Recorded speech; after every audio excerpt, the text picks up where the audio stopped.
Cinema ఇండస్ట్రీకి వచ్చిన తర్వాత ఇద్దరిని చూసే నేర్చుకున్నా. ఒకరు మెగాస్టార్ చిరంజీవి గారు, రెండోది రవితేజ గారు.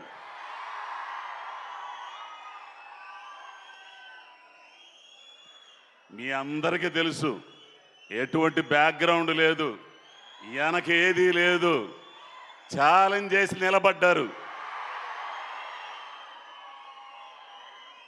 మనిషిగా ఎట్లా ఉండాలో, ఏది ఉన్నా ఏది లేకపోయినా, ఎవరున్నా ఎవరు లేకపోయినా ఒకటిగా ఉండడం, ఒకే ఒక్కటిగా ఉండడం, ఒకే రకంగా ఉండడం రవితేజను చూసి నేర్చుకుంటాయా. ఎంత తాత్విక చింతనో తెలుసా? ఒక్క మాట చెప్తా, దయచేసి అందరు వినాలి. ఇది ఒక ఇన్సిడెంట్, ఇరుముడి కాదు, మన మీ తోటలో చేసిన సినిమా ఎందుకు గురుగారు?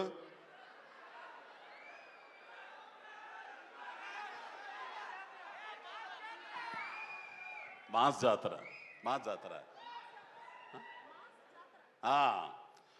ఒక్క విషయం మీరు అందరు వినాలి.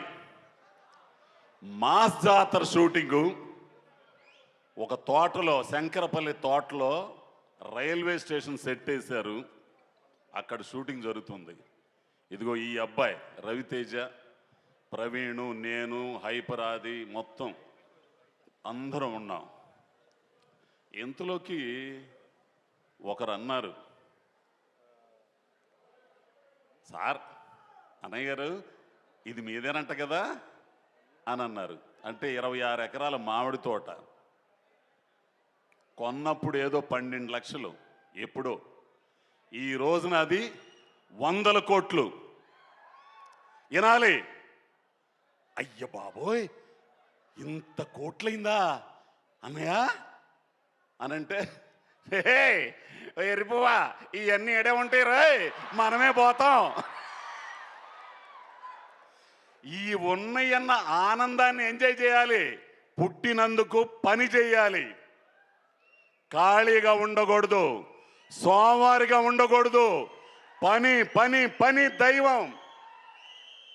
బ్యాక్ టు బ్యాక్ సినిమాలు చేస్తా, పని కల్పిస్తా. ఆర్టిస్టులకు కానీ టెక్నీషియన్స్ కానీ చేసే ఒక్క హీరో కూడా ఉన్నాడంటే రవితేజనే. కాదంటారా? హిట్టు ఫట్టు తీసవుతాళ్ళంగా పోయే, ఇవన్నీ అనవసరం. తెలిసినా పని పని. ఇండస్ట్రీ కొన్ని వేల మంది, కొన్ని వందల కుటుంబాలు, కార్మికులు, టెక్నీషియన్స్, అసిస్టెంట్ డైరెక్టర్లు, మొత్తం 24 క్రాఫ్ట్లు ఉన్నారు. వాళ్ళకి పని కల్పించాలి. వెంటనే సినిమాలు చేసి పని కల్పిస్తున్న ఏకైక హీరో. ఇంకొకటి, ఈ విషయం ఈరోజు ఖచ్చితంగా మాట్లాడతా, ఎవడేమనుకున్నా సరే వస్తారు.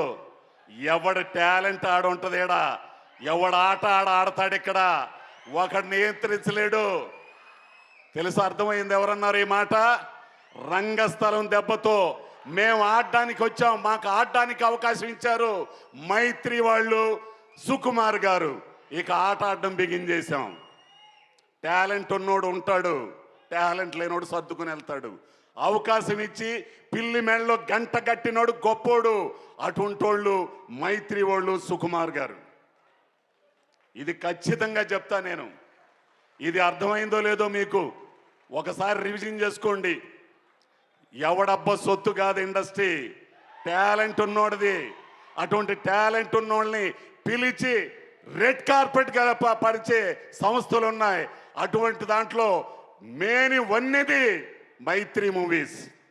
ఇక సినిమాకి వస్తా.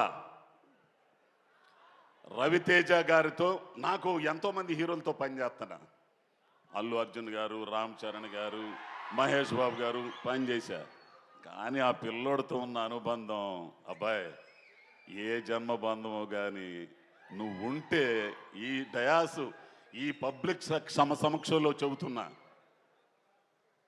నేను చాలా అదృష్టవంతుడు అబ్బాయి. నీలాంటి తాత్వికుడు, వీళ్ళందరికీ నువ్వు ఒక హీరోలా కనపడతావు, కానీ నాకు నీలో ఒక జిడ్డు కృష్ణమూర్తి ఉన్నాడు. కాదా? కాదని అనుమానం ఆయన్నే. నిజంగా ఉన్నది ఉన్నట్లు మొహమాటం లేకుండా నిజంలో బ్రతకడం, నిజంగా ఉండడం ఆయనకు ఒక్కడికే చెల్లింది, నాకే చెల్లింది. ఎవడేమనుకున్నా సరే చెప్పాల్సింది చెప్పా. ఇకపోతే ఇరుముడి రవితేజ గారి సినిమాల్లో నాకు నచ్చిని అడ్డొస్తావా? లేదు లేదు, నేను ఇక్కడ తిరుగుతున్నా ఊరికే. రవితేజ గారి సినిమాలో నాకు నచ్చింది ఆటోగ్రాఫ్ మై చరణ్, అది నేనింతే, విక్రమార్కుడు, శివ నిర్వాణ అనే ఒక డైరెక్టరు ఒక నటుడు, పరిపూర్ణమైన నటుణ్ణి రవితేజ అంటే ఇది అని ఇన్నాళ్ళకి మీకు చూపించాడు. మళ్ళీ రవితేజ అంటే ఈ కాదు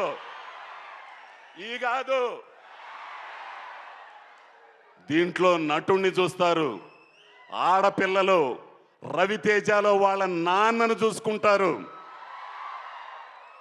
నాన్నంటే ఇలా ఉండాలి, ఆడపిల్లల్ని చక్కగా చూసుకునే తండ్రి అంటే ఇలా ఉండాలి, వాళ్ళకి భరోసా ఇచ్చే తండ్రి అంటే ఇలా ఉండాలి, వాళ్ళ ఒంటి మీద చెయ్యేసిన వాళ్ళని ఒక రకంగా చూసిన చెండాలు తీసే తండ్రి అంటే ఇలా ఉండాలనే సినిమా ఇది. ఒక అద్భుతమైన కథ. అబ్బాయి శివ నిర్వాణ, నీ గురించి చాలా చెప్పాలా, ఇప్పుడు చెప్పను, సక్సెస్ మీట్లో చెప్తా. పోతే మా అన్న మళ్ళా వస్తుంటే నాకు ఇక్కడ భయం వేస్తుంది. అక్కడ లైట్ లేదు, దీనికోసం. లైట్ లేదా? ఇక్కడ లైట్. ఎంత లైట్ ఉన్నా చాలదా ఏంది నీకు? సాయి కుమార్ అన్న, నీతో పనిచేయడం అంటే అది అదృష్టం ఉండాలి. ఇక మీ బావుండాడు, అదిగో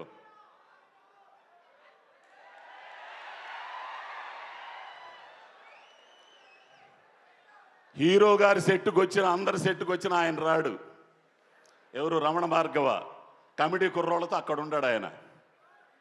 ఇలా ఈ సినిమా చాలా గొప్పదండి, ఒక అద్భుతమైన సినిమా. ఇన్నాళ్ల తర్వాత ప్రేక్షకులకి బ్లాక్ బస్టర్ అని నేను అన్నాను, కానీ బ్లాక్ బస్టర్ అనేది చాలా చిన్న పదం. కాబట్టి 21వ తారీఖున రిలీజ్ అవుతుంది. ఆ రిలీజ్ అయ్యేదాన్ని థియేటర్లోనే చూడండి. ఈ చెత్త బొంగు ఇవన్నీ ల్యాప్టాప్లు వీటిలో మాత్రం చూడద్దు. ఏంది ఎమ్మటనే ఇదేంటో నాకు అర్థం కాదు. హాల్లో వేస్తానే ఉంటారు, ఒక 10 నిమిషాలు వీడు ఇక్కడ చూస్తుంటాడు. ఇది ఎట్ట సాధ్యమో పెద్ద పెద్ద వాళ్ళందరికీ మీకే తెలియాలా? తప్పురా బాబు, ఇదంతా అడ్డుకోవాల్సింది ఇదిగో ఈ జంజియే మీరే అడ్డుకోవాలి. పైరసీ కానీ దాని అమ్మ మొగుడు ఏదన్నా కానీ. కాబట్టి అందరూ కూడా దీన్ని విజయవంతం చేసి అద్భుతమైన సినిమా మీ అందరి జీవితాల్లో నిలిచిపోయే సినిమా. ఎందుకంటే కొన్ని సినిమాలు రంగస్థలం, పుష్ప కొన్ని ఉంటాయి, అట్లానే ఇరుముడి కూడా ఆ కోవలోకి వచ్చే సినిమా ఇది. థ్యాంక్స్ నన్ను భరించినందుకు. ఇప్పుడు దాకా ఇంకా ఎన్నో చెప్పాలనుకున్నాను అబ్బాయి, అక్కడ మాట్లాడతా. సరే అయితే ఆ పిల్లోడు చెప్పాడు కాబట్టి దిగుతున్నా. Thank you so much Ajay Ghosh గారు, థ్యాంక్ యూ వెరీ మచ్. ఎంత ఎటకారంగా నవ్విద్దంటే ఏంటో సేమ్ మా ఆయన చెప్పినట్టే చెప్పారు మీరు కూడా. ఓకే, ఎనీవే మీ అభిమానం, థ్యాంక్ యూ. ఒక అరటి గల ఆయనకు పార్సల్ చేయండి, త్రినాథ్ గారు చెప్పారు. అండ్ ఇప్పుడు మనకి